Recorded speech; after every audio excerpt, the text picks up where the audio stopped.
నా స్నేహితుడు నన్ను ఇలా అడుగుతున్నాడు. సినిమాలు ఎందుకు చూడకూడదు? బైబిల్‌లో ఎక్కడైనా సినిమాలు చూడకూడదని ఉందా?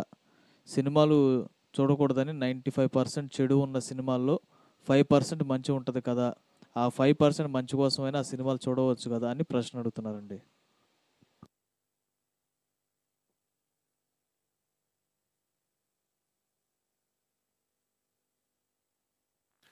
చాలా స్ట్రాంగ్గా అడిగినట్టున్నాడే.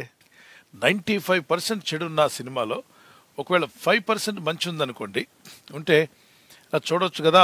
ఆ 5% అంటే లాస్ట్లో డైలాగులు కొన్ని ఉంటాయి కదా, ఆ డైలాగుల్లో మంచి నేర్చుకోవచ్చు. కాబట్టి 95% చెత్త ఉన్న వేస్ట్ ఉన్న ఆ 5% మంచి కొరకు చూద్దాము, చూడొచ్చు, పర్లేదు అంటున్నాడట.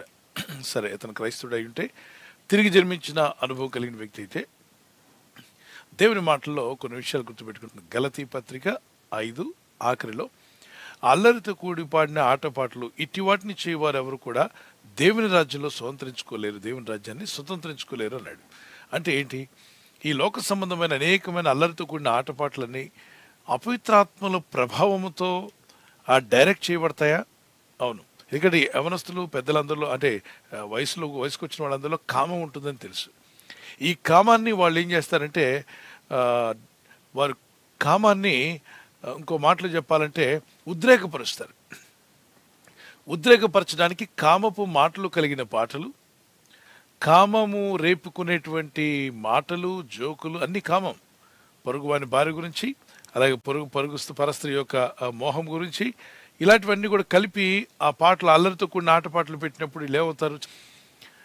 భేదములు, విముతములు, అసూయలు, మద్దతులు, అల్లరితో కూడి పాడిన ఆటపాటలు. లాస్ట్లో చూసారా, 2వ లైన్లో అల్లరితో కూడిన ఆటపాటలు మొదలైనవి. మరి సినిమాల్లో ఏముంటాయి చెప్పండి? అల్లరి ఉంటుందా? ఉంటుంది. కూడిపాడిన ఆట పాటలు ఉంటాయి. ఇప్పుడు ఏమంటున్నారు చాలామంది, సినిమా అన్నట్టు పిల్లలు ఏమంటారు, ఫైట్ ఉందా, పాట ఉందా? పాట ఉండాలి, ఫైట్ ఉంటే సినిమా. అంటే ఇప్పుడు అల్లరి ఉండాలి, పాట, ఫైట్ ఉంటే వాళ్ళు చూడాలని ఆనందపడతారు. ఒకరినొకరు తంతుంటే చూసి పిచ్చానందం పొందుకుంటుంటారు. వీడు మనిషే, వాడు మనిషే. వీడు వాడిని కొడుతుంటే అతను వీడిని కొడుతుంటే దానిలో చూసి వీళ్ళ హీరోయిజం చూపిస్తుంటే వాళ్ళు ఆనందిస్తూ ఉంటారు. సరే, ఆ తర్వాత పెళ్లిగాని అమ్మాయి, ఇతను ఎక్కడో ఊరంటే తిరుగుతూ ఏవో పాడు పనులు చేస్తూ ఉంటారు. అంటే వీళ్ళిద్దరు కలిసి భార్యాభర్తలు చేయాల్సిన పనులన్నీ చేసేస్తుంటారు. దీన్ని చూసి ఆనందిస్తుంటారు. నిజానికి ఆ సినిమా చూసి వచ్చి బయటకు వచ్చి యవనస్తులు అలాగే చేస్తే పళ్ళు పగలగొట్టి తీసుకెళ్లి పోలీస్ స్టేషన్లో పడేస్తారు, ఒళ్ళు పగలగొట్టి. మరి వాడికి ఏం చెప్తుంది ఈ సమాజం? సినిమాల్లో ఏం చెప్తుందంటే సమాజం, మీరు చెడిపోండిరా, పర్వాలేదు, మేము తిరిగినట్టు మీరు కూడా తిరగండి, అదే హీరోయిజం అంటుంది. ఆ తర్వాత వాడు ఒళ్ళు పగలగొట్టి లోపల పడేస్తే మళ్ళీ హీరో వచ్చి మాట్లాడతాడు, అలాంటి పనులు చేయకూడదంటే. మరి నువ్వెందుకు చేసావు? నువ్వు స్క్రీన్ వెయిట్ చేశాను, డబ్బుల కోసం చేశానంటాడు. డబ్బుల కొరకు వీళ్ళిద్దరు ముద్దులు పెట్టుకోవడాలు, డబ్బుల కొరకు వీళ్ళిద్దరూ కలిసి చటాపాట్లు వేసుకుని తిరగడం, దాన్ని చూసిన యవనస్తులు ప్రేరేపితులైపోయి ఈ కాలేజీకి, స్కూల్కి వెళ్లకుండా వీళ్ళు కూడా ఏదో జీవితం అంటే సినిమా అనుకొని, జీవితం అంటే సీరియల్ అనుకొని అల్లరితో కొన్ని ఆటపాటల్లో పాల్గొంటున్నారు. ఇందులో కొన్ని మంచి డైలాగులు ఉన్నాయని చెప్పి డైలాగు 2 మాటలు, కొటేషన్లు ఎన్నో ఉంటాయి ప్రపంచంలో. మంచి మంచి విషయాలు వాళ్ళు కూడా కలెక్ట్ చేసుకుంటారు. మీకు తెలిసిన సినిమా వాళ్ళందరూ ఏంటి ఈ యొక్క సలహాలు, తర్వాత కొటేషన్స్ ఏవి బాగుంటాయని అవన్నీ రాసుకుంటారు, వాళ్ళకి గ్యాదర్ చేసుకుంటారు. అవి నువ్వు కూడా గ్యాదర్ చేసుకోవచ్చు కదా, నీకు కూడా ఉన్నాయి కదా. సినిమాలోనే గ్యాదర్ చేయాల్సిన అవసరం లేదే, ప్రపంచంలో అన్ని అందుబాటులో ఉన్నాయి. వాటిని తెచ్చి స్క్రిప్ట్ రాసి వాటిని చదివించి అందులో మంచి డైలాగ్ పలికాడా, మంచి మాటలు పలికాడు అనుకుంటా. ఎక్కడి నుండి వచ్చాయి వాళ్ళకి? They have collected from the సామెతల్లో నుండో మరో దగ్గర నుండి మరో ప్రోయబ్స్ అని కలెక్ట్ చేసుకున్నారు. ఇక్కడ మాట చెప్తున్నాయి, 95% చెడున్న 5% బాగుందంటే మీ పాలల్లో విషం వేసుకొని, 95% పాలు బాగున్నాయి, 5% విషం కలిపిందని తాగండి. ఏంటి మాట్లాడట్లేదు? 5%? పాలు మగ్గులో పాలు పోసి మీరు 95% ఇక్కడ వరకు పాలు పోసి ఈ చిన్న ఒక 5% మాత్రం విషం పోద్దాం, తాగండి. తాగుతారా? లేదండి. ఆ విషయంలో మాత్రం చాలా ఫాస్ట్, వెంటనే నో అంటున్నారు అందరూ. కుండ పాలల్లో చుక్క విషం వేస్తే కుండ పాలు కూడా విషం అయిపోతాయి కదా. అలాగనే ఏదో చిన్నదేదో ఉందని దాన్ని నేర్చుకోవడానికి ఆ కంపంతా చూడాల్సిన అవసరం లేదు. నువ్వు ఏమి చూస్తున్నావో జాగ్రత్త, ఏం వింటున్నావో జాగ్రత్త, ఏం మాట్లాడుతున్నావో జాగ్రత్త అన్నాడు. ఈ పంచేంద్రియాలు మనిషిని ఏమన్నా చేయొచ్చు. అపోదైన సాతానుడు వీటి మీద టార్గెట్ చేశాడు యవనస్తులందరినీ. పడగొట్టాలన్నా, నిలబెట్టాలన్నా. నీ జ్ఞానేంద్రియాలు ఉన్నాయే, 5 సెన్సెస్ అవి చాలా ఇంపార్టెంట్. వాటిని జాగ్రత్తగా కాపాడుకోపోయావా బురదలో పడిన పందిలాగా నీ జీవితాన్ని పాపంలో తోసేస్తాడు సాతానుడు. గుర్తుపెట్టుకోండి. కనుకనే దేవుని బిడ్డలైనటువంటి మనం ప్రార్థనలో, వాక్యంలో, విశ్వాసంలో ఎదుగుతూ వ్యర్థమైన వాటిలో పడకుండా జాగ్రత్త పడాలి. ఓకేనా? God bless you.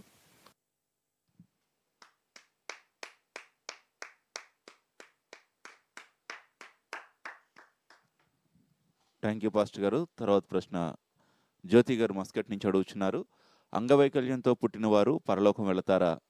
వాళ్ళకి క్రీస్తు గురించి ఏం తెలియదు కదా, వారు పరలోకం వెళ్తారా అని అడుగుతున్నారండి. అదేవిధంగా మొదటి సమూయేలు గ్రంథము 18వ అధ్యాయము 1వ వచనం వాక్య వివరణ కూడా అడుగుతున్నారు పాస్టర్ గారు.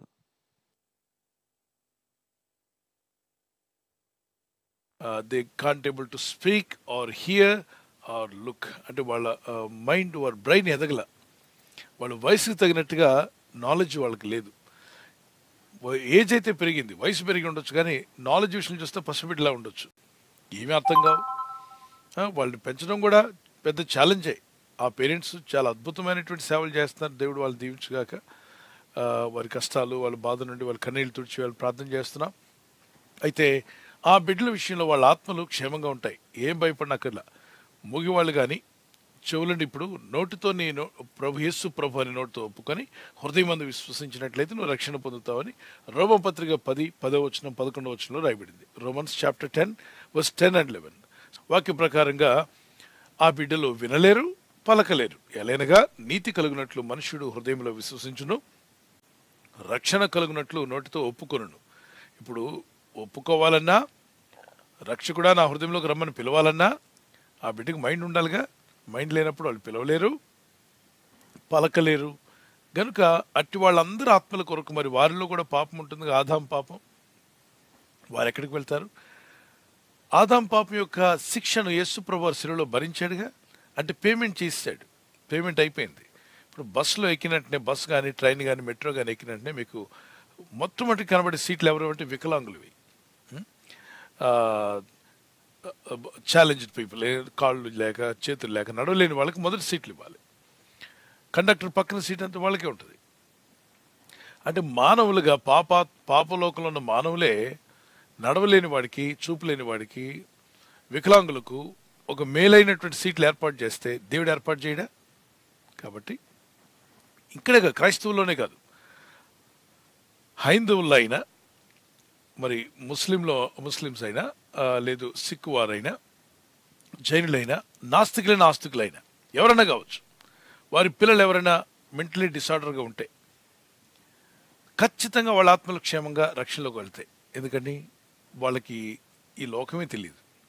ఓకే, విశ్వాసం వినడం రాదు, మాట్లాడడం రాదు. వాళ్ళు అక్కడ ఉన్న వాళ్ళు ఏం చేస్తే దానిలో ఉంటారు, ఇంకంతే. సో వాళ్ళ ఆత్మల యొక్క పాప క్షమాపణ నిమిత్తం యేసు ప్రభువు శిలువలో రక్తం కార్చి ప్రాణం పెట్టాడు, పేమెంట్ చేస్తాడు యేసయ్య. కాబట్టి వారి ఆత్మలు క్షేమంగా ఉంటాయి, దేవుని ఎదుగే వెళ్తాయి, భయపడనక్కర్లా.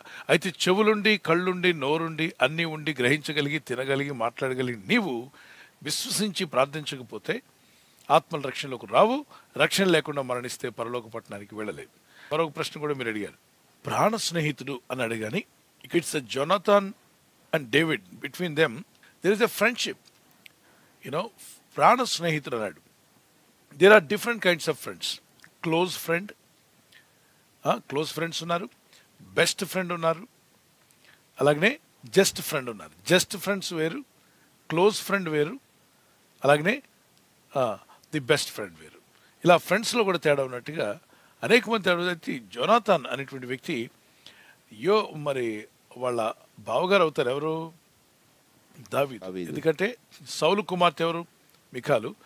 ఆమెకు వివాహం చేసినటువంటి సౌలు. మికాలు యొక్క బ్రదర్ ఎవరంటే జొనాథన్. అంటే బావమరిది అవుతాడు. ఎవరికి? దావీదుకి. దావీదుకి బావమరిది అవుతాడు.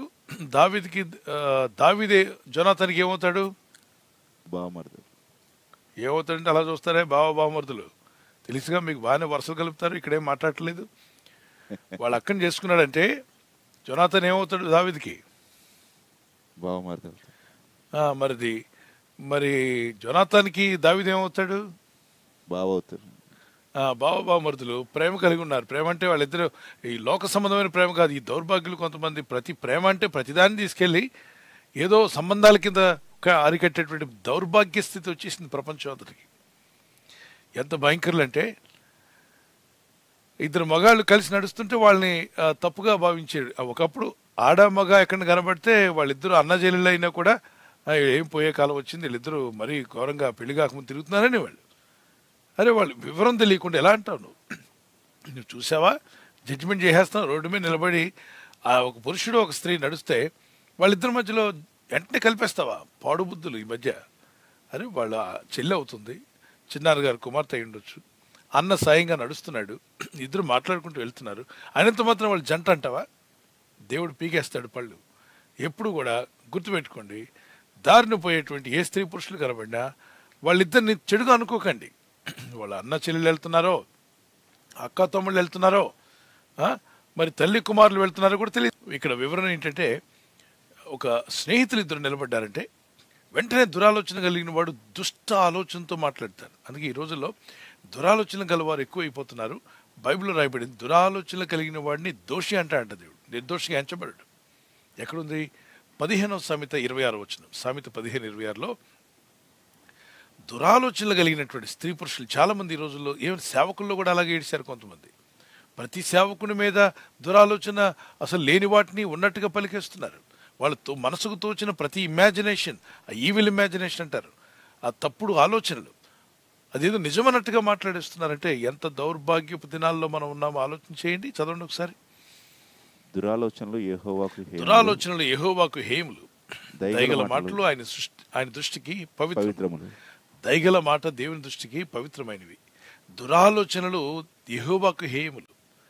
మరి the thoughts of the wicked are an abomination to the Lord. గమనించాలి, మరి దేవునికి అబామినేషన్ దేవుని వాక్యం చెప్తుంది అటువంటి వారుగా మనం ఉండకూడదని. అయితే ఇక్కడ లవ్ అన్నప్పుడు ఎస్ దే ఆర్ ఫ్రెండ్స్, బావమరుదుల మధ్యలో ఒక మంచి స్నేహము. వాళ్ళ అక్కని వివాహం చేసుకున్నాడు, మరి బావ వచ్చాడు, ప్రేమ కలిగి వాళ్ళిద్దరు నడుస్తున్నారు. వాళ్ళ నాన్నగారేమో చంపాలని ప్రయత్నం చేస్తున్నాడు, కొడుకేమో బావని ఎందుకు చంపుతావు నాన్న అని చెప్పి ఈయన మనసులో అనుకుని, ఈయన కనీసం మా నాన్న వస్తున్నాడు, ఈ దారిలో వస్తున్నాడు, ఆ దారిలో వస్తున్నాడు ముందే చెప్పేవాడు. Okay, God bless you, nothing else. ప్రభు మిమ్మల్ని దీవించుగాక.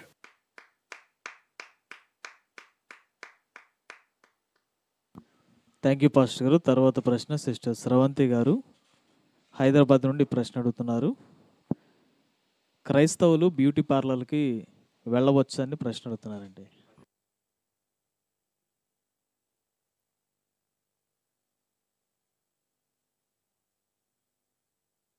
మేకప్ చేయించుకోవచ్చా, లేదా ఏంటది మన లిప్స్టిక్ రాసుకోవచ్చా, ఇవన్నీ చేయొచ్చా అని ఏ ఇంటెన్షన్తో చేస్తున్నామో చాలా ప్రాముఖ్యం.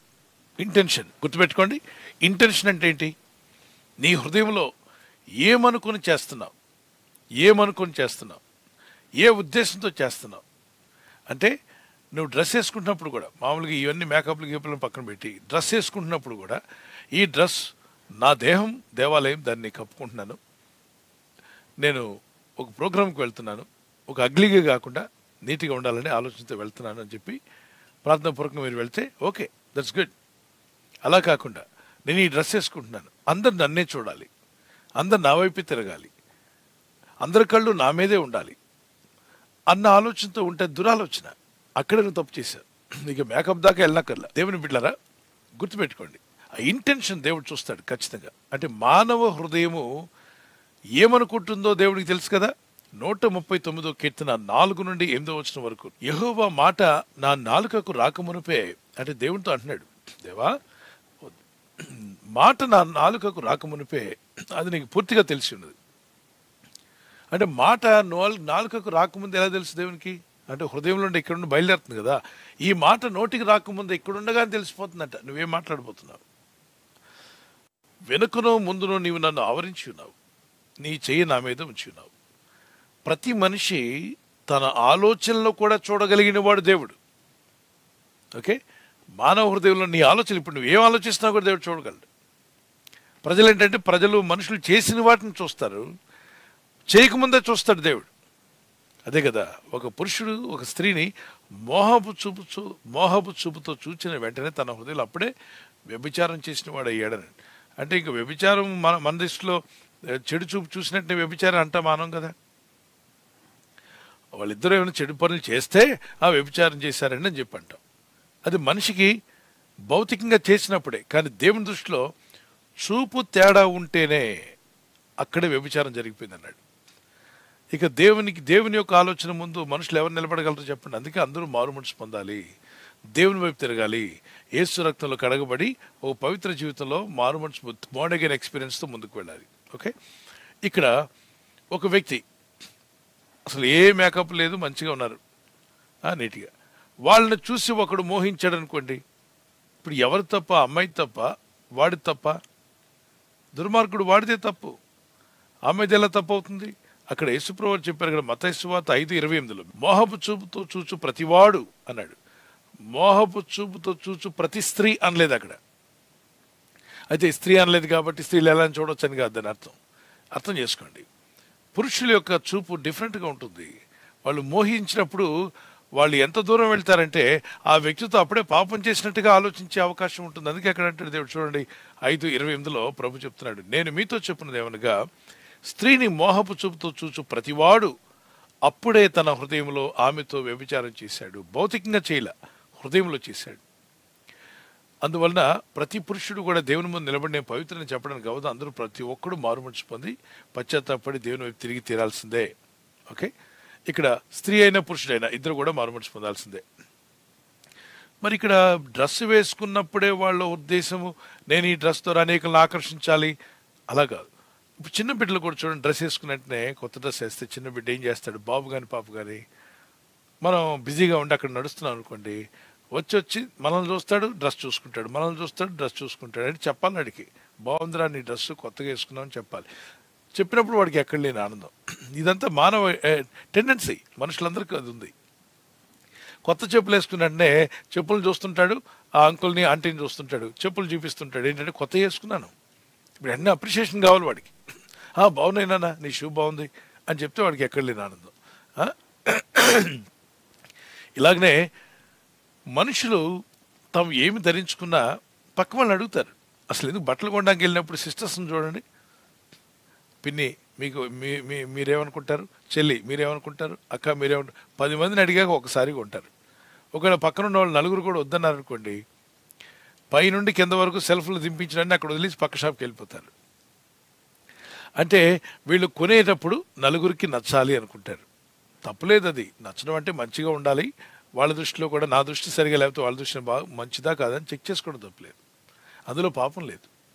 అలాగే ధరించుకున్నప్పుడు నేను ఒక కొత్త డ్రెస్ ధరించుకొని ఒక ప్రోగ్రామ్కి వెళ్తున్నాను, ఎస్ నథింగ్ రాంగ్. ఎలా ఉందని అడగొచ్చు పక్క వాళ్ళని కూడా, నా డ్రెస్ ఏ విధంగా ఉంది, నా యొక్క హావభావాలు ఏ విధంగా ఉన్నాయి, ఎస్ చెక్ చేసుకోండి, పర్వాలేదు. మీరు అద్దంలో చూసుకున్నప్పుడు మిమ్మల్ని మీరు చెక్ చేసుకోవట్లా, తప్పులేదు. మీరు అడగడం కూడా తప్పలేదు, అవతల వ్యక్తి నీ డ్రెస్ బాగుందని చెప్పడంలో కూడా తప్పలేదు. కానీ నేను వేసుకున్న ఈ డ్రెస్ వల్ల నన్ను అందరూ మోహించాలి, పురుషులు మోహపు కళ్ళు నా మీదే ఉండాలి, నేను మిగిలిన స్త్రీలందరికంటే అక్కడున్న వాళ్ళందరూ పురుషుల్ని మోహించే విధంగా ఉండాలి అనుకుందనుకోండి, ఆమె మేకప్ కూడా చేయలే, మేకప్ లేకుండానే తను వేసుకున్న డ్రెస్కే ఆ హృదయంలో ఆలోచన కలిగిందంటే పాపం చేసినట్టే. అలా కాకుండా నా మట్టుకు నేను రెడీ అయ్యాను, నేను వెళ్తున్నాను, నా ప్రోగ్రామ్కి నేను వెళ్తున్నప్పుడు వాళ్ళు ఏదో మోహించుకుంటే ఆ నేరం వాళ్ళకి వెళ్తుంది, కానీ ఏమిది ఎలా అవుతుంది? ఏమిది కాదు. సో నీట్గా డ్రెస్ వేసుకున్నా కూడా మోహించే దరిద్రులు లేరా? నీట్గా డ్రెస్ లేని వాళ్ళని కూడా మోహించే దౌర్భాగ్యులు లేరా? ఏ డ్రెస్సు ఎంత నీట్గా ఉన్నా కూడా మోహించే దౌర్భాగ్యులు ఉన్నారు ఈ లోకంలో. వాళ్ళు మోహిస్తున్నారని చెప్పిన డ్రెస్సులే వాళ్ళ కోసం డ్రెస్సులు మారుస్తామా? అవసరంలే. దేహం దేవాలయం, దాన్ని కప్పుకోండి, విశ్వాసం ముందుకు వెళ్ళండి. తర్వాత ఇక్కడ ప్రోగ్రామ్కి వెళ్ళినప్పుడు ప్రోగ్రామ్స్లో మరి హెవీ లైట్స్ పెడతారు. మేము టీవీ ప్రోగ్రామ్ చేసినప్పుడు కానీ ఆ టీవీ ప్రోగ్రామ్స్కి వచ్చిన స్పీకర్స్ కానీ ఆ స్టూడియోలోకి వెళ్ళినప్పుడు ఇప్పుడున్న కూల్ లైట్స్ లేవు, అప్పుడున్న హెవీ లైట్స్ అన్నీ కూడా ఫ్లడ్ లైట్స్ అని చెప్పి అంటాం. పెద్ద పెద్ద లైట్స్ పెట్టేవాళ్ళు, చెమట్లు దారులుగా కారిపోతుండేవి. 10 నిమిషాలు వాకింగ్ చెప్పేలోగా హీట్ వచ్చేస్తుంది. ఆ గదిలో ఏసీ లేదు, మరి వాకింగ్ చెప్పాలి, ప్రసంగం మధ్యలో ఆపలేము, నీళ్లు గారిపోతూ ఉంటాయి, తుడుచుకుంటే కెమెరామ్యాన్ మాటికి ఎడిట్ చేయాల్సి వస్తుందండి, అనేక కట్స్ ఎక్కువ అవుతాయి, దయచేసి ఎక్కువ కట్స్ అవ్వకుండా చూసుకోమని చెప్పి అంటాడు. దాని కొరకు ఒకవేళ మనము ఏరే స్థలానికి వెళ్ళి చేస్తున్నప్పుడు వాళ్ళు ఏమంటారంటే ఖచ్చితంగా మేము ఒక రాసేటువంటి ఒక పౌడర్ కానీ ఇది రాస్తాము, అది వెంటనే చెమట పట్టకుండా ఈ లైట్స్ హెవీ లైట్స్ పడినప్పుడు వెంటనే చెమటలు పట్టి మీ ముఖం నుండి చెమటలు కారకుండా ఉంటాయి, కాబట్టి ఈ యొక్క పౌడర్ మీకు అప్లై చేస్తామని చెప్పి అంటారు. మరి వాళ్ళు అప్లై చేశారు. ఈ సేవకుడు కానీ సేవకురాలు కానీ అక్కడ కూర్చొని ఉన్నారు, వాక్యం చెప్పడానికి వెళ్ళారు, వాక్యం చెప్పారు. వీళ్ళు ఏమని వెళ్ళారు, ఏమని కూర్చున్నారు? వాక్యం చెప్పడానికైనా వెళ్ళారు. ఎస్, అక్కడ కెమెరామ్యాన్, అక్కడ ఉన్నటువంటి ఎడిటింగ్ టీం, అక్కడ ఉన్నటువంటి వాళ్ళు ఈ హెవీ లైట్స్లో వీళ్ళు ఉన్నప్పుడు చెమటలు గారిపోతే మాటి మాటికి తూడ్చుకుంటూ ఉంటే అది అసభ్యంగా ఉంటుంది, బయటికి వీడియో వెళ్తే బాగుండదు. కాబట్టి వాక్యమే వెళ్ళాలి కనుక వాక్యమే మాటి మాటి కటింగ్స్ లేకుండా దేవుని వాక్యం వెళ్ళే విధంగా చేసుకుందామని చెప్పి వాళ్ళు ఒక అభిప్రాయంతో చేశారు. వాళ్ళు చేసింది ఏమైనా తప్ప అంటే లేదు. ఈ దైవజనుడు కానీ దైవ సేవకురాలు కానీ కావాలని పూసుకుందామని వెళ్ళారా? లేదు. పోనీ వీళ్ళు ఆ విధంగా ఏదైనా వాళ్ళు పౌడర్ రాస్తే దానివల్ల మోహిద్దామని వెళ్ళారా? లేదు. వాక్యం చెప్పాలని వెళ్ళారు, వాక్యం అందరికి గ్రహించాలని వెళ్ళారు, వాక్యం ద్వారా రక్షించబడాలని వెళ్ళారు. అక్కడున్న వాళ్ళు కొన్ని కార్యక్రమాలు అక్కడ చేసి వాళ్ళకి అనుకూలంగా వారు ఏర్పాటు చేసి ఇచ్చారు. దానిలో ఏం దోషం ఉంది? వాక్యం విని బాగుపట్ల. అయితే చూసేవాడు చూపులోనే ప్రాబ్లం అంతా కూడా. చూసేవాడు చూపు దౌర్భాగ్యుడు అనుకోండి, దౌర్భాగ్యంగానే చూస్తాడు. అపవిత్రుడు చూడండి. ఇప్పుడు ఒక మాట చెప్పాలంటే నేను నిన్న ఆదివారం కూడా చెప్పాను, స్కూల్లో టీచరు రకరకాలుగా ఉంటారు. లిప్స్టిక్ పెట్టుకున్న టీచర్స్ ఉంటారు, లిప్స్టిక్ లేని టీచర్ ఉంటారు, మంచి డ్రెస్సులు వేసుకున్నాడు, రకరకాల డ్రెస్సులు వేసుకుని ఉంటారు. అవునా? మనం చెప్పినట్టు చేయరు కదా. అప్పుడు మీ బాబుకి పాపకి ఏం చెప్పి పంపిస్తున్నారు స్కూల్కి? వాళ్ళు లిప్స్టిక్ చూడన్న, లిప్స్టిక్ వేసుకున్న టీచర్ వాక్యం వినొద్దు, టీచింగ్ చేస్తే వినొద్దు ప్రొఫెసర్, అలాగే డ్రెస్సులు డిఫరెంట్గా వేసుకుంటే వినొద్దు అని చెప్పి అంటున్నావా? అక్కడికి వెళ్ళి ఏం నేర్చుకున్నావు? విద్య నేర్చుకోవడానికి వెళ్తున్నావా? ఆమె ఏం వేసుకుందని చూడడానికి వెళ్తున్నావా? రైట్. మరి స్కూల్లో, కాలేజెస్లో, అలాగే ప్రొఫెసర్స్ దగ్గర వారు ఏం డ్రెస్ ధరించుకున్నారో మనకు అనవసరం. వాళ్ళు చెప్పే విద్య కావాలి, వారు చెప్పే మాటలు మనకు కావాలి. ఓకే, ఆ విధంగా తీసుకున్నప్పుడు మీకు విద్య, మీ పిల్లలకు విద్య వచ్చిందా లేదా, పాస్ అయ్యారా లేదా, దాని ద్వారా జాబులు కొట్టేశారా లేదా, అంటే సర్టిఫికేట్ సంపాదించారు, జాబులు వచ్చాయి. మరి లిప్స్టిక్ వేసుకున్న ప్రొఫెసర్ చెప్తే మీకు ఎట్లా వచ్చింది వాక్యం, జ్ఞానం ఎందుకు వచ్చింది? అంటే మీరు ఆమె ఏం వేసుకుందో అని చూడడానికి వెళ్ళలేదు, కానీ వారు ఏం చెప్తున్నారని వినడానికి వెళ్ళారు. ఓకే, అది తీసుకోకుండా కొందరు దౌర్భాగ్యులు ఎప్పుడు కూడా అంటే ఆ విధంగా ట్యూన్ చేసుకున్న దౌర్భాగ్యులు ఉంటారు కదా. వాళ్ళు ఏంటంటే వాళ్ళు టీచింగ్ చేస్తున్న టీచింగ్ చూడరు. ఆమె ఏం జాకెట్ వేసుకుంది, ఆమె లిప్స్టిక్ ఏం రాసుకుంది, ఆమె నెత్తి మీద ఏం రాసుకుంది, ముఖానికి ఏం రాసుకుంది, వీటి మీదే.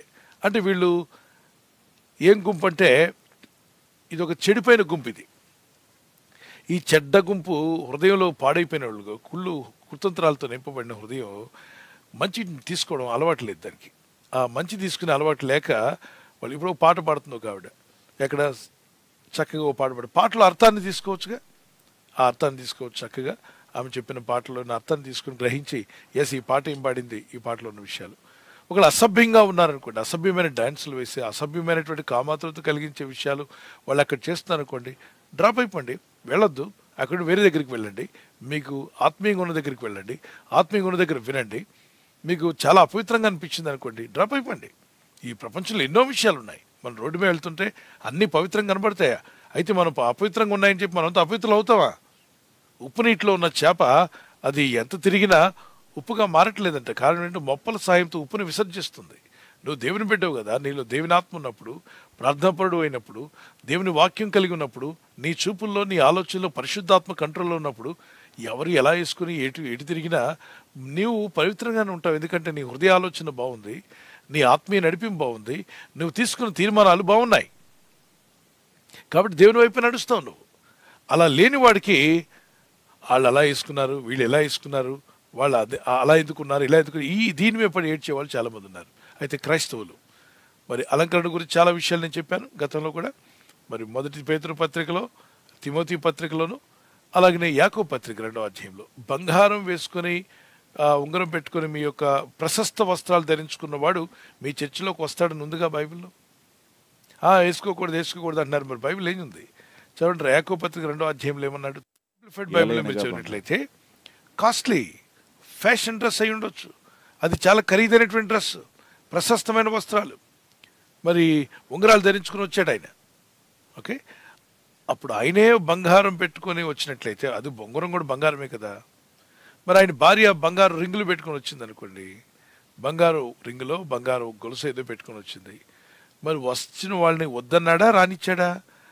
అక్కడ ధనవంతులు వస్తారు, దరిద్రులు కూడా వస్తారు అంటున్నాడు. అక్కడ ధరించుకున్న ఒకడు మీ సమాజ మందిరంలోకి వచ్చినప్పుడు, మురికి బట్టలు కట్టుకుని దరిద్రులు వచ్చినప్పుడు ఇద్దరు లోపలికి వస్తే, ఇటు ధనవంతులు వచ్చారు, అక్కడ డబ్బు లేని వ్యక్తి కూడా వచ్చాడు, బంగారం ఉన్నవాడు వచ్చాడు, బంగారం లేనివాడు వచ్చాడు. ఇద్దరు వస్తే బంగారం ఉన్నవాడిని, ధనవంతుడిని ఇదిగో నా పక్కనే కూర్చో ఇక్కడ అని సీట్ ఏర్పాటు చేసి, దరిద్రున్నే మా చివరికి వెళ్ళు, చర్చి బయట కూర్చో అని అనకూడదు. వేషధారణ చేయొద్దు అంటే అక్కడ పక్షపాతం చూపించొద్దు అన్నాడు. అంటే చర్చికి ఎవరెవరు రావచ్చు? బంగారం ఉన్నవాళ్ళు వస్తారు, లేని వాళ్ళు కూడా వస్తారని కదా వాక్యం చెప్తుంది. అవునండి. నా సహోదరులారా, మహిమా స్వరూపియగు మన ప్రభు అయిన యేసుక్రీస్తును గురించి విశ్వాస విషయంలో మొహమాటం గలవారై ఉండకుడి. మొహమాట పడదు. అవును, అంటే ఇక్కడ ఏం చెప్పాడు మీకు అర్థమైంది కదా. అంటే ధనవంతులను ఒకలాగా, దరిద్రులను ఒకలాగా చూడొద్దు, అందరినీ సమానంగా చూడు. యేసు ప్రభు రక్షణలోకి వచ్చారు. ధనవంతులు ఎవరిని నమ్మితే రక్షణ? యేసయ్యనే, బంగారాన్ని కాదు, వెండిని కాదు. అందుకే ఆ ధనవంతుడు బంగారు నగలు, వెండి, వజ్రాలు ఉన్నా కూడా ఎక్కడికి వచ్చాడు? యేసయ్య యొద్దకు వచ్చాడు. యేసయ్య యొద్దకు వచ్చాడు, యేసు ప్రభు వారి యొద్దకు వచ్చాడు, వాక్యం వింటున్నాడు. మరి దరిద్రుడు కూడా ఎవరి కోసం వచ్చాడు? యేసయ్య కోసం వచ్చాడు. వీళ్ళిద్దరు ఎవరిని ఆరాధించడానికి? యేసయ్యనే. అంటే ధనం ఉంటే పరలోకం వెళ్తావా? లేదు. దరిద్రుడు అవడం వల్ల పరలోకం వెళ్తావా? లేదు. దరిద్రుడు అయినా ధనవంతుడు అయినా నీకు యేసు కావాలి. యేసే మార్గం, సత్యం, జీవం. ఆయన్ని ఆరాధించడానికి ధనవంతులు రావాలి, దరిద్రులు రావాలి, ఉన్నవాళ్ళు రావాలి, లేని వాళ్ళు రావాలి, అందరూ రావాలి. ప్రతి ఒక్కరు కూడా దేవుని ప్రభుని ఆరాధించాల్సిందే. ఇందులో మేకప్ వేసుకున్న వాళ్ళు వచ్చారనుకో, వాళ్ళని వద్దు, నువ్వు రావద్దు, అసలు వెళ్ళిపో, ఇక్కడ అంటావా? వారు ప్రభు యొద్దకు వచ్చారు, ప్రార్థన చేసుకోవడానికి వచ్చారు. ఓకే, ప్రార్థన నువ్వు రావద్దు అంటావా? అయితే 90% ప్రపంచ దేశాల్లో మనం వెళ్తే, మన దేశం, ఈ బీద దేశాలు కొన్ని ఉన్నాయి, డెవలపింగ్ కంట్రీస్. ఇక్కడ తినడానికి తిండే కష్టం. ఈ లిప్స్టిక్లు కొనుక్కోవడాలు, ముఖాలకి పౌడర్ రాయడాలు, వీటన్నిటికి ఏదో పౌడర్ అంటే రాసుకుంటారు. కొందరు అంటారు పౌడర్ రాస్తే ఓకే అండి. పౌడర్ కూడా మేకప్లో ఒక భాగమే తెలుసా? పౌడర్ కూడా మేకప్లో. మరి ఇది ఓకే అన్నప్పుడు అది ఓకే వాళ్ళకి. ప్రపంచ దేశాల్లో ఉన్న వాళ్ళు డబ్బులు ఉన్న వాళ్ళు, అన్ని దేశాలు, అనేక అగ్రదేశాలు ఉన్నాయి, అక్కడికి వెళ్తే 90% నీట్గా తయారయ్యే వెళ్తారు. దాన్ని చూసి వీళ్ళందరూ నరకానికి పోతారని చెప్తావా? వీళ్ళందరూ వ్యభిచారం కొరకు సిద్ధపడ్డారని చెప్తావా? నరకంలో తోసేస్తాడు నిన్ను అలా మాట్లాడిన వాడిని. నోటుకొచ్చినట్టుగా ఎవరిని పడితే వాళ్ళని తీర్పు తీస్తే దేవుడు ఊరుకుంటాడా? పిల్లలు, పెద్దలు, చిన్నలు ఎందరో మంది ఉద్యోగాలకు వెళ్తున్న ఈ రోజు స్త్రీలు, వాళ్ళు అక్కడ నీట్గా ఉండకపోతే వాళ్ళకి ఉద్యోగం రాదు వాళ్ళకి. మరి వాళ్ళు తెచ్చిన దశమ భాగం తీసుకుంటావు, వాళ్ళు ఇచ్చిన అర్పణలు తీసుకుంటావు, ప్రభు నేను ఆస్వాదించునుగా. కానీ మరి ఆమె డ్యూటీలు ఎలా ఉంటుంది? ఎయిర్ హోస్టెస్ జాబ్ వచ్చిందనుకో, నేనేమి వేసుకోనండి, నేనేమి ముఖానికి రాసుకోను, నేను ఇలాగే ఉంటాను, ఒరిజినల్గా ఉంటానండి, నా ముఖానికి పౌడర్ కూడా రాసుకున్నాను వెళ్ళమని ఎయిర్ హోస్టెస్గా పెట్టుకుంటారా? లేదు. మరి ఆమె జీతం తెచ్చి నీకు దశభాగం ఇస్తే హ్యాపీగా తీసేసుకుంటావు, కణకులు ఇస్తే తీసుకుంటావు. ఇది దౌర్భాగ్యులు చాలామంది బయలుదేరారు. దేవుని బిడ్డలారా, ఎంతోమంది వాళ్ళ డ్యూటీ, వారు చేస్తున్నటువంటి ఉద్యోగాల్లో రకరకాల పరిస్థితులు ఉన్నప్పుడు వాళ్ళు చెడ్డ ఉద్దేశంతో చేస్తే తప్పే. అసలు ఏ మేకప్ వేసుకోకుండా మోహించే స్త్రీ కానీ పురుషుడు కానీ వారు నిజంగా తప్పు చేస్తున్నారు. వారు నీట్గా రెడీ అయ్యి వెళ్ళారంటే వాళ్ళని చూసి ఊరికే అదేసుకున్నారు, ఇదేసుకున్నారు ఏడవకపోతే వాళ్ళు దేవునిలో ఏ విధంగా ఉన్నారో చూడు. ప్రార్థన చేస్తున్నారా? బైబిల్ చదువుతున్నారా? దేవునితో నడుస్తున్నారా? ఆత్మీయ నడిపింపు వారిలో ఉందా? మరి దేవుని వాక్యాన్ని నేను ఎంతోమంది చూశాను. 86 దేశాలకు ప్రభు నన్ను తీసుకువెళ్ళాడు. 86 దేశాల్లో కూడా అనేక రకాల మనుషులు నేను చూశాను, పురుషులు, స్త్రీలు, అనేక సంస్కృతులు నేను చూశాను. కాబట్టి చెప్తున్నాను, ఈ సేవా జీవితంలో అనేక రకాలైన మనుషులు, భక్తి కలిగిన వాళ్ళు, ప్రార్థన చేసేవాళ్ళు. పై రూపాన్ని చూసి జడ్జిమెంట్ చేస్తావా? పుస్తకం కవర్ చూసి నువ్వు మాట్లాడకూడదు. పుస్తకం కవర్ చూసేసి ఆ పుస్తకం మంచిది కాదంటావా? పుస్తకం లోపల చదువు. ఇప్పుడు బైబిల్ బ్లాక్ కవర్, అవునా? ఇక్కడ చూస్తే బ్రౌన్ అనుకుందాం. బ్లాక్ కవర్ అంటే ఎక్కువ బైబిల్ అన్నిటికీ నల్ల కవర్ ఉంటుంది. కాబట్టి లోపలంతా నలుపు అని చెప్పి పక్కన పెట్టేస్తావా? లేదండి. ఏది మీ దగ్గర ఉన్న బైబిల్ పైకి చూపించండి నాన్న. కవర్ని చూసి జడ్జిమెంట్ చేస్తావా? అరే నల్ల కవర్ కాబట్టి లోపలంతా నలిపే ఉంటుంది, దెయ్యాలు ఉంటాయి అంటావా? లేదండి. అరే లోపల దేవుని వాక్యం, శ్రేష్టమైన దేవుని వాక్యం ఉంది. మరి నల్ల కవర్ ఎందుకంటే 10 సార్లు చేతులు పట్టుకుని ఎక్కువసార్లు చదువుతున్నాం కాబట్టి అది మురికి అయిపోకుండా ఒక కవర్ అనేది ఏర్పాటు చేశారు. సో ఎప్పుడైనా పైన చూసి నువ్వు డిసైడ్ అయితే నువ్వు మోసపోతావు. పైన ప్యాకింగ్ చూసి మోసపోకు. ఓకే, ప్యాకింగ్ పైన ఏముందన్న కంటే కూడా అంతరాత్మలో ఏముందన్న చాలా ప్రాముఖ్యమైనది అని చెప్పి ఇష్టానుసారంగా బట్టలు ఇప్పేసి తిరగమని దేవుని వాక్యం చెప్పట్ల. అపవిత్రమైన పనులు చేయమని దేవుని వాక్యం చెప్పట్ల. ఎవరికి తగినట్టుగా వారు డ్యూటీలకు వెళ్తున్నప్పుడు, ఉద్యోగాలకు వెళ్తున్నప్పుడు, అందరూ నీ చర్చిలో కూర్చొని ఆరాధన చేయడానికి రావట్లేదు కదా, వాళ్ళు బయటికి వెళ్తున్నారు, ఉద్యోగాలు చేస్తున్నారు, ఆఫీసెస్కి వెళ్తున్నారు, ఆఫీసులు రన్ చేస్తున్నారు. They doing a lot of responsible work. Air hostess కావచ్చు, అక్కడే ఒకరేని కాదు, ప్రపంచంలో ఎంతోమంది అనేక రకాల డిపార్ట్మెంట్స్ ఉన్నాయి. నువ్వు బావిలో పడిన కప్పలాగా అలా ఉన్నారు ఇలా ఉన్నారు అందుకే వాళ్ళు నో తీర్పు తీర్చకండి నాన్న. తీర్పు తీర్చి మోసపోతావు, నువ్వు నష్టపోతావు, నువ్వు తీసిన కోతిలో పడతావు. వాళ్ళ హృదయం ఎలా ఉంది? సరే, ఆ అమ్మాయికి మేకప్ అన్నీ వేశారు.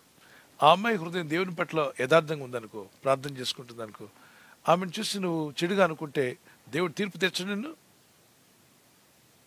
ఏంటి బైబిల్లో అపోజిట్ పౌలు వద్దన్నారు కదా, అంటే అక్కడ వస్త్రములే కాక అన్నాడు. వస్త్రములే కాక అంటే వస్త్రాలు కూడా తీసేసేయమని దాని అర్థం. చూడండి, 1 పేతురు 3వ అధ్యాయంలో అలంకారంగా ఉండక అన్నాడు. ఏమిటి?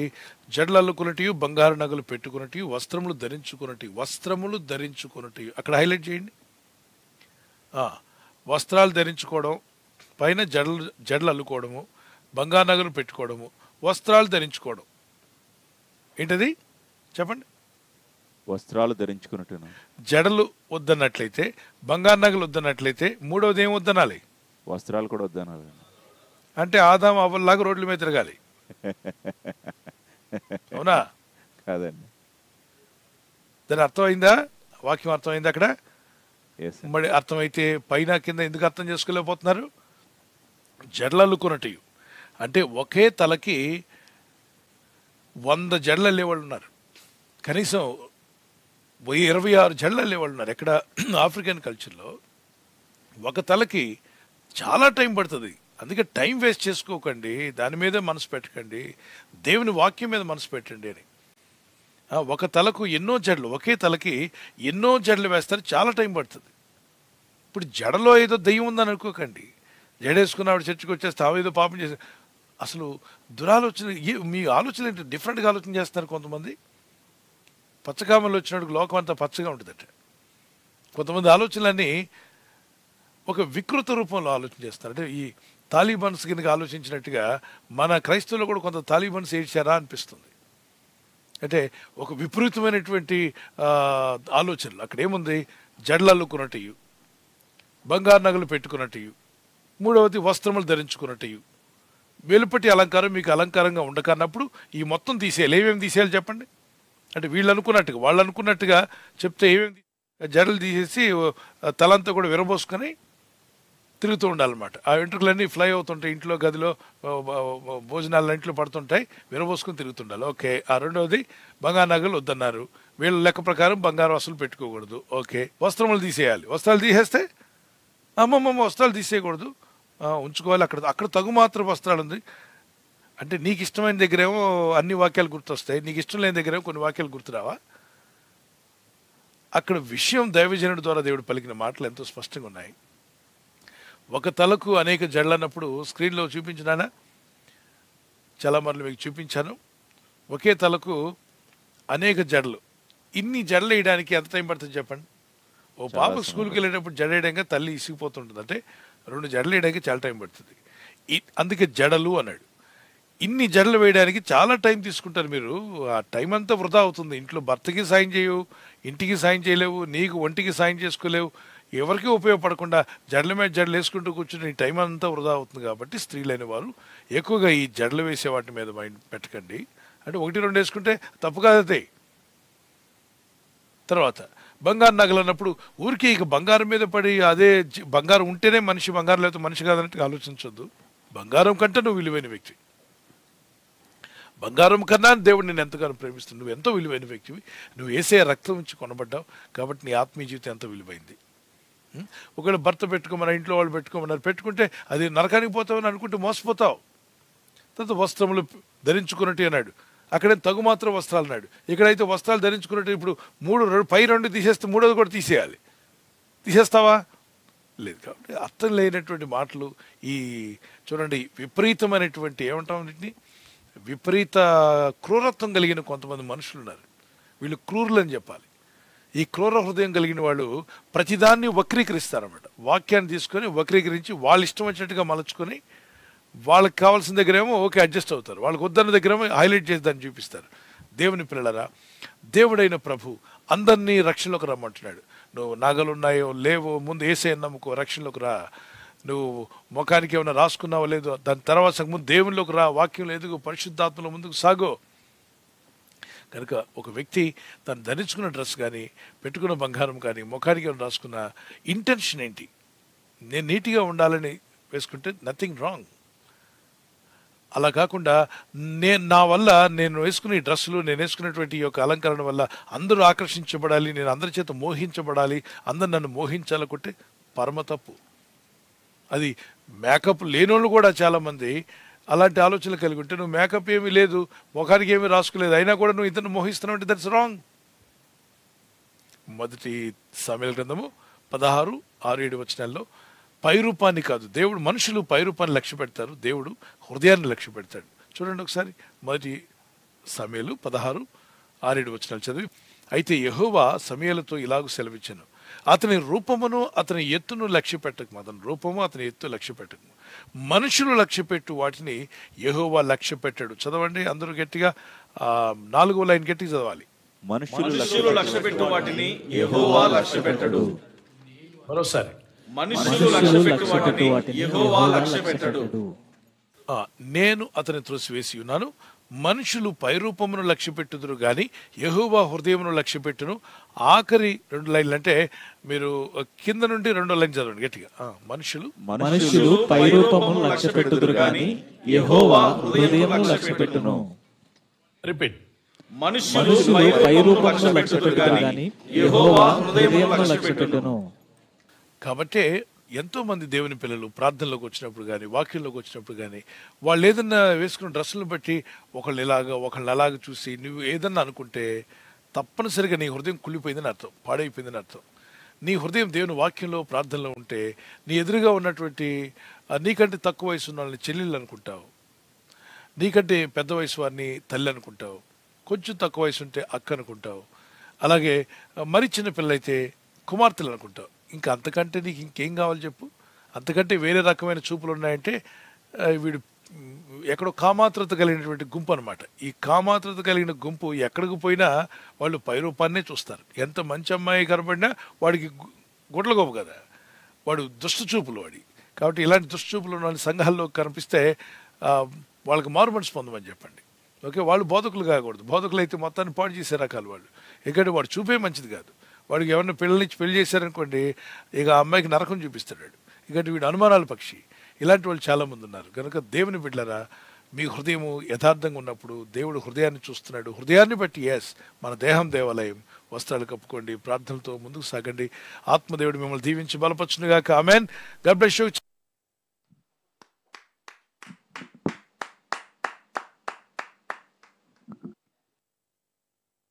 థ్యాంక్ యూ పాస్టర్ గారు.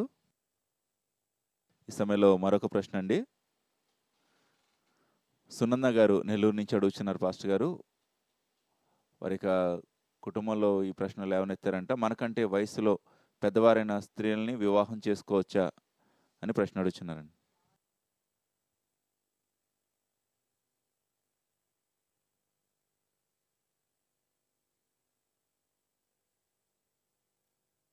ప్రశ్న మరొకసారి అండి. సహోదరి యొక్క కుటుంబీకులు విధంగా అడుగుతున్నారంటండి, మనకంటే వయసులో పెద్దవారైన స్త్రీలను వివాహం చేసుకోవచ్చా అని ప్రశ్న అడుగుతున్నారండి.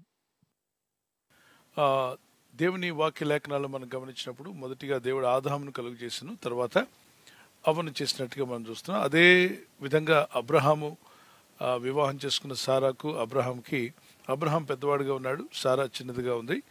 ఇంకా అలా చెప్పుకుంటూ వెళ్తే అనేక చోట్ల ఆ విధంగా వివాహాలు జరుగుతూ వచ్చాయి.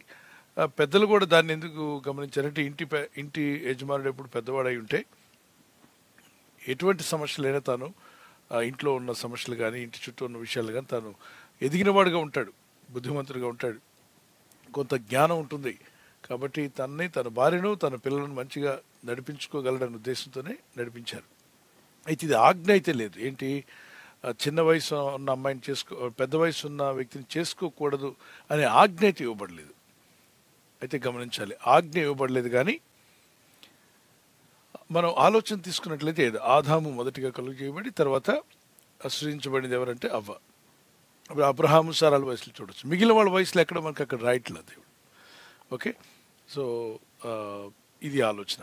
లేదు, ఒకవేళ ఎక్కడైనా 1 సంవత్సరం 2 సంవత్సరాలు లేదంటే 5 సంవత్సరాలు పెద్దవారిని ఎక్కడ వివాహం చేసుకుని ఉంటే ఏదో పెద్ద నేరం చేసేసాం, తప్పు అయిపోయింది, మళ్ళీ విడిపోయి వేరే వివాహాలు చేసుకున్న అటువంటి దురాలోచన వద్దు. మీకు వివాహం అయిపోయింది, భార్యాభర్తలుగా జీవిస్తున్నారు, జీవించండి, కొనసాగండి. ఆల్రెడీ వివాహాలు అయిపోయాయి, వివాహాలు చేసుకోవాలనుకుంటున్నారు, ఎక్కడో 6 నెలల్లో సంవత్సరం తేడా ఉంది, అయినా కూడా చేసుకోండి, no problem. That's not a big issue. అది పెద్ద నేరం కింద కాదు. పరిశుద్ధ వివాహం, ఇద్దరు కూడా ఇరువైపుల పేరెంట్స్ ఒప్పుకున్నారు, మీరిద్దరు కూడా ఇష్టపడ్డారు, వివాహం చేసుకోవాలనుకుంటున్నారంటే అందులో ఏదో పాపం దాగి ఉంది, ఏదో దోషం దాగి ఉంది అన్నట్టుగా ఫీల్ అవ్వకండి. అది ఆజ్ఞగా దేవుడు పెద్ద వయసు ఉన్న వ్యక్తిని చేసుకుంటే నీకు శిక్ష కలుగుతుంది, నిన్ను నరకానికి పంపిస్తాను అనే మాటలు మాత్రం లేవు. ఆలోచన ఇవ్వబడింది అని చెప్పి పెద్ద వయసు వారిని చేసుకోమని ఎంకరేజ్మెంట్గా దీన్ని తీసుకోకూడదు. ఒకవేళ కొన్ని నెలలు కొన్ని సంవత్సరాలు తేడా ఉన్నప్పటికి కూడా వారిద్దరూ ముందు తెలియలా. ఈ మధ్య చాలామంది ముందే ప్రమాణాలు దిగిపోతున్నారు, తర్వాత పెళ్లి దాకా వచ్చినప్పుడు అప్పుడు డేట్ ఆఫ్ బర్త్లు బయలుపరుస్తున్నారు. అప్పుడు దాకా డేట్ ఆఫ్ బర్త్లు చూసుకోకుండానే ప్రేమ కార్యక్రమాలు సాగించి కొన్నాళ్ళు పోయిన తర్వాత ఆ డేట్ తేడా ఉంది కాబట్టి నువ్వు నాకంటే పెద్దదాన్ని కనుక నేను చేసుకోను. మరి ఈ బుద్ధి ఉండాలిగా, ముందే డేట్ ఆఫ్ బర్త్ ముందే తెలుసుకోవాలిగా. తిరగనన్నాళ్ళు తిరిగి వాళ్ళని అపవిత్రమైన మార్గంలో తిప్పి తర్వాత ఇప్పుడు వివాహం చేసుకొని, ఎందుకంటే నీ వయసు పెద్దది అంటున్నాడు. అంటే వీడు గోడ మీద ఉన్న పిల్లలు లాంటివాడు, వీడు చేశాడు, తప్పు చేశాడు, తప్పుగా ప్రవర్తించాడు, భర్తగా ఉంటా అన్నాడు, మళ్ళీ ఇప్పుడు నిండా ముంచడానికి తయారయ్యాడు. ఏంటి వంక అంటే డేట్ ఆఫ్ బర్త్ చూపిస్తున్నాడు. అంటే నువ్వు చేసిన తప్పిదం అంతా పక్కకు పోతుంది అనుకుంటున్నావా? పోదు. తప్పనిసరిగా మీరు ఇద్దరు వివాహం చేసుకోవాలనుకున్నట్లయితే పెద్దలతో మాట్లాడి, సేవకులతో మాట్లాడి వివాహం జరిగించేసి సమాధానంగా బతకండి. ఇంకా వయసు పెద్దదా చిన్నదా, కులమా ఆ కులమా ఈ కులమా, పెద్ద కులమా చిన్న కులం పక్కన పెట్టండి, ఏక మనసుతో ముందుకు సాగండి. ఇది ముందుగా ఆల్రెడీ ఎవరైతే డిసైడ్ అయ్యారో చేసుకోవాలని అనుకున్నారు, ఇద్దరు కూడా నిర్ణయించుకున్నారు. ఆ తర్వాత ఇప్పుడు డేట్ ఆఫ్ బర్త్ను బట్టి నేను మారిపోతాను, నేను చేసుకోకుండా వెళ్ళిపోతాను. మరి ఇన్నాళ్ళు తిరిగింది ఎక్కడికి పోతుంది? నువ్వు తిరిగావు కదా, ఆమె నమ్మించావుగా, నయవంచన చేయొచ్చా? ద్రోహం చేయకూడదు కదా. కాబట్టి వివాహానికి సిద్ధపడి వివాహం చేసుకోండి. అందుకే మీ పెళ్ళికి ముందే, ఈ ప్రేమల్లో వాటిలో పడకముందే ఈ వివరాలన్నీ తెలుసుకోకుండా తొందరపడకండి. ఓకే, ఎవరిని వివాహం అయిపోయి ఉంటే వాళ్ళని బట్టి తప్పు పట్టద్దు. ఒకవేళ పరస్త్రీని వివాహం చేసుకుంటా అని చెప్పి భర్త ఉన్న స్త్రీ దగ్గరికి వెళ్ళి దేవుడు నాకు చెప్తున్నాడు నేను చేసుకోమన్నా అని చెప్పి దౌర్భాగ్యులు కొందరు కనబడ్డారు ఈ మధ్య. అక్కడక్కడ దేవుడు నాకు దర్శనంలో చూపించాడండి, ఆమెనే చేసుకోమనండి.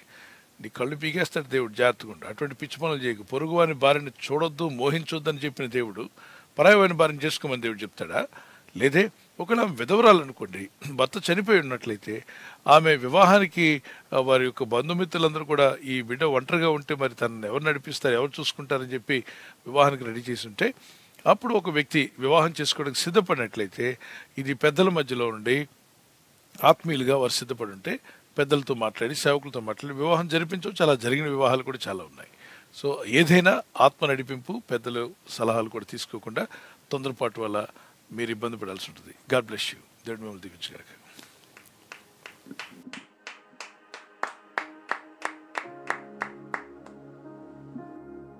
థ్యాంక్ యూ పాస్టర్ గారు.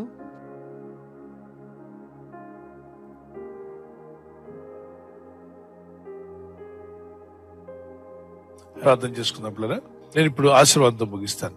మన తండ్రి అయిన దేవుని యొక్క ప్రేమ, ప్రభువైన యేసుక్రీస్తు వారి యొక్క కృప, పరిశుద్ధాత్మ తండ్రి యొక్క అన్యోన్య సహవాసం, యేసు రక్తంలో కడగబడిన సకల పరిశుద్ధులకు, వాక్యమునకు విధేయులైనటువంటి మీకును ప్రపంచవ్యాప్తంగా ఉన్న ఆత్మీయులందరికీ, ప్రార్థనా పరులకు, విజ్ఞాపనకర్తలకు, పరిశుద్ధులకు, దైవ సేవకులకు, ఈ ఉదయకాల నూతనంగా పాల్గొన్న వారికి, మిషనరీ కుటుంబాలకు, ప్రతిదినము నూతనంగా పాల్గొంటున్న వారికి, మానక పాల్గొంటున్న మీకు, మీ కుటుంబాలకు సదా తోడి నడిపించి ఆయన రాకడకు మనల్ని సిద్ధపరచును గాక. మీరు వర్ధిల్లి అభివృద్ధి పొందుదురు గాక. మన ప్రభువైన యేసుక్రీస్తు యొక్క ముఖకాంతి మన మీద ప్రకాశించును గాక. ప్రభు నేర్పిన ప్రార్థన మనం చేసే ముందు